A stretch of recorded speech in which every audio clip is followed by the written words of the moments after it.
justice alors qu'ils font aucune justice. Parce que s'il fallait qu'il y ait un tribunal international pour le Congo, est-ce qu'ils vont convoquer Bill Clinton?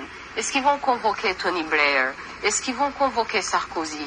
Est-ce qu'ils vont convoquer toutes ces autres personnes qui sont supérieures dans la hiérarchie et qui ont un plus grand rôle dans l'extermination des Africains? Est-ce qu'ils vont les convoquer?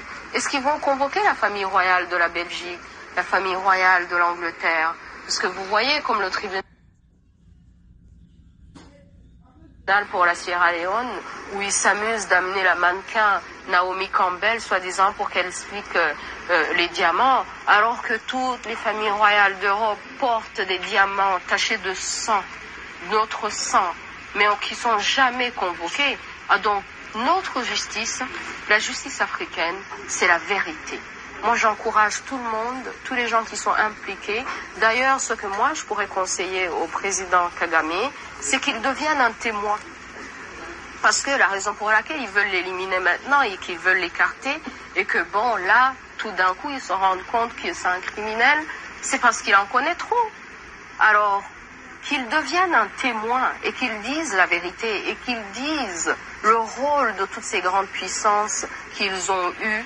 Parce qu'il ne s'est pas armé lui-même. Parce que vous savez très bien que chez nous... Il ne s'est pas armé lui-même, effectivement, mais il a tout de même agi.